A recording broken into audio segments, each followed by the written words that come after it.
Good morning 11th class. बेटे last हमने किया था AB2 टाइप हमने कर लिया था शेप के अंदर, AB2 टाइप और AB3 टाइप जो शेप बताई थी मैंने वो यहाँ से आपका कंप्लीट हो चुका था।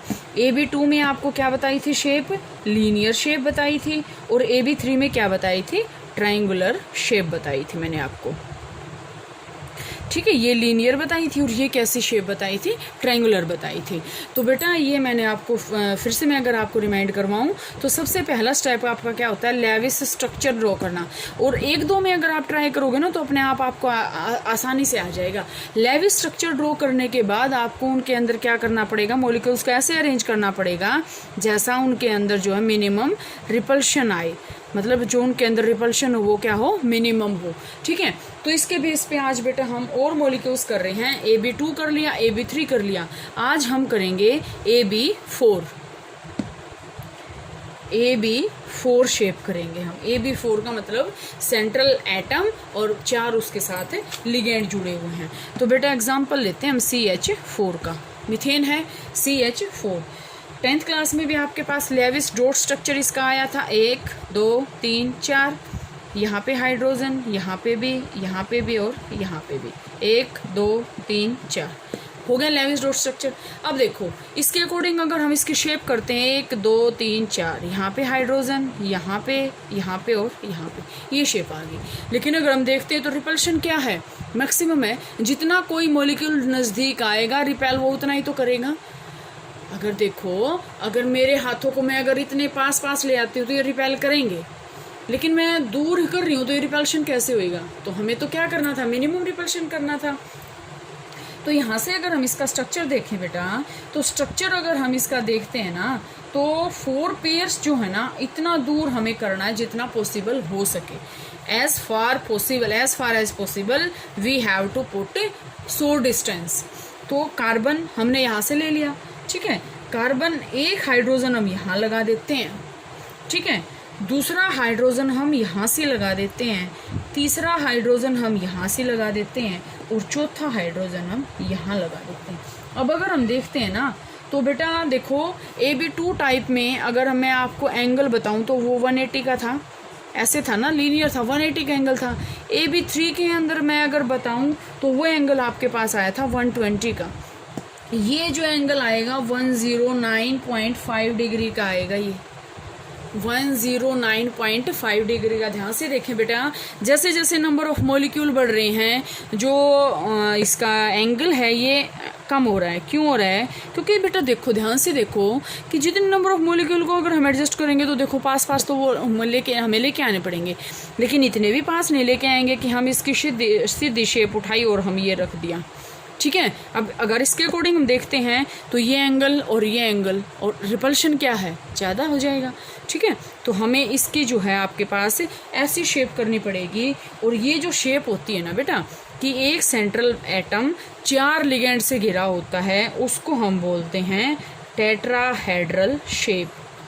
कल जो मैंने आपको हेडिंग बताई थी वो ये बताई थी कि सेंट्रल एटम के बीच में कोई भी लोन पेयर ना हो। तो लोन पेयर तो है ही नहीं कोई भी। हम आज और कल भी हमने यही किया था कि हम ऐसे मॉलिक्यूल कर रहे हैं जिसपे सेंट्रल एटम पे कोई लोन पेयर ही ना हो। तो लोन पेयर तो अभी तक सेंट्रल एटम पे आया ही नहीं, सारे के सारे क्या है, बॉन्ड पेयर हैं। तो इसकी शेप क्या आ जाएगी, टेट्राहेड्रल। और कौन सा टाइप था ये, AB4 टाइप। AB4 के अंदर बेटा देखो ध्यान से क्या क्या हो सकता है। AB4 के अंदर जो है आपके पास CH4 था, इसके बाद C2H6 आ सकता है। ठीक है, C2H6 में आपके पास क्या आएगा, C2H6 आ गया। इसके बाद और जो मॉलिक्यूल हैं इसके आपके पास आ सकता है BF4 नेगेटिव।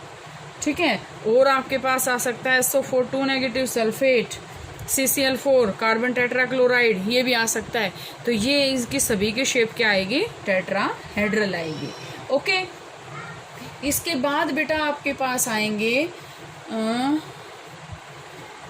AB5 टाइप के। ठीक है, AB5 टाइप के। AB5 टाइप में आपके पास क्या आएगा,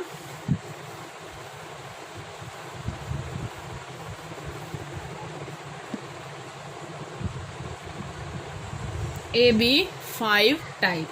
AB5 टाइप का सबसे बेस्ट एग्जाम्पल होता है बेटे फॉस्फोरस पेंटाक्लोराइड PCl5।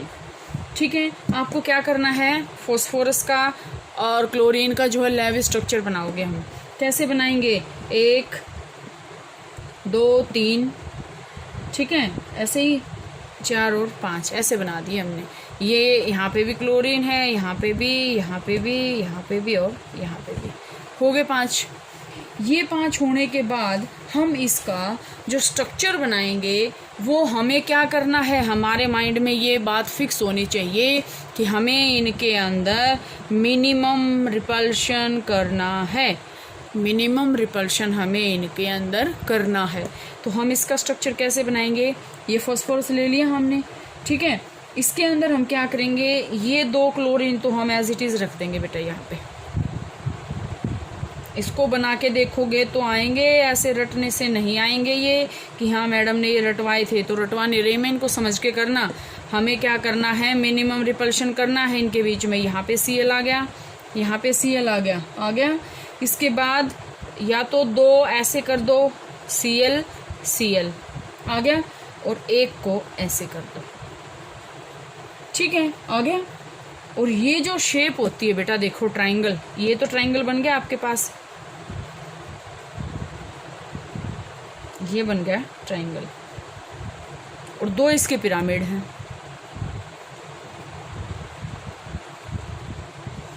बन गया पिरामिड।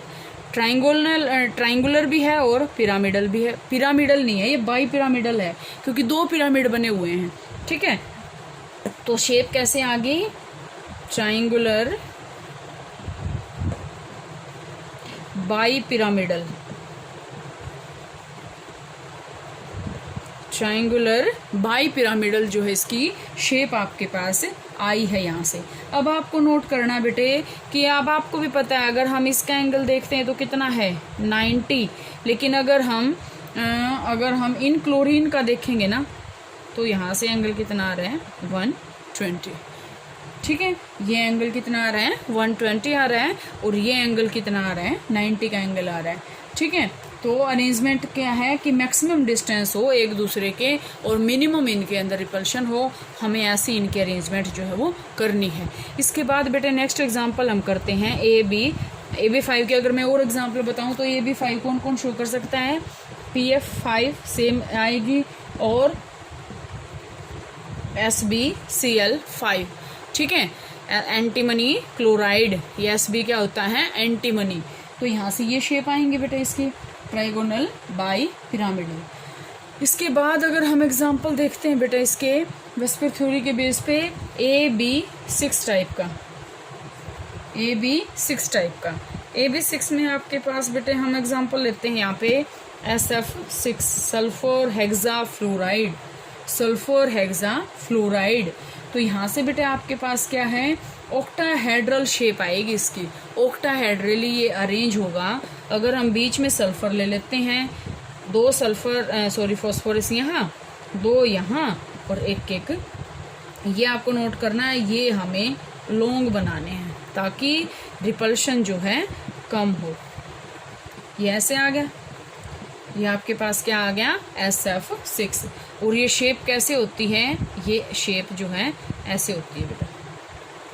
ये जो है इसके बाहर रहते हैं, ये जो 2 फ्लोरीन एटम है ना, ये दोनों इसके बाहर रहेंगे, ठीक है।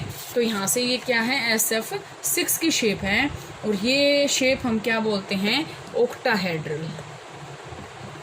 अब 10th क्लास वाली बात छोड़ देना कि ऑक्टा का मतलब हमारे पास 8 होता है, नो। यहाँ पे ऑक्टा का मतलब क्या है कि there are 6 ligands attach to the central atom, okay. इसके बाद बेटा हम करते हैं AB7, लास्ट है ये AB7।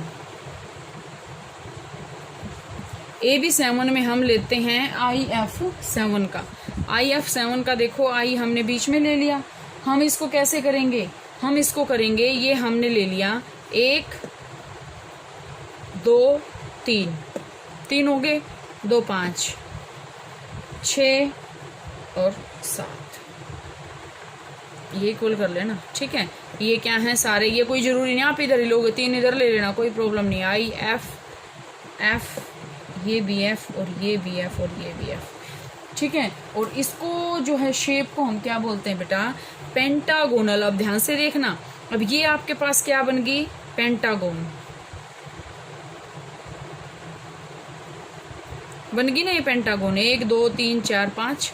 और ये क्या है, पिरामिड है, ये ऐसे, ठीक है। पिरामिड बन गया ना ये।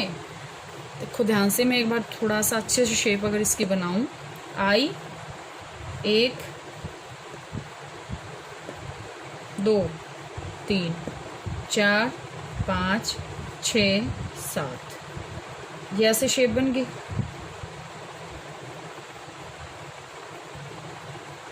बन गया पेंटागोन। और ये क्या बन गया, पिरामिड।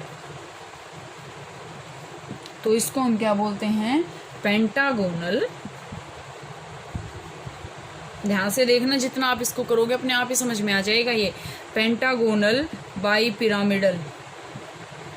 देखो ध्यान से, पेंटा मतलब 5, बाई मतलब 2, 5 और 2 7 मॉलिक्यूल ही हैं, पेंटागोनल बाई पिरामिडल।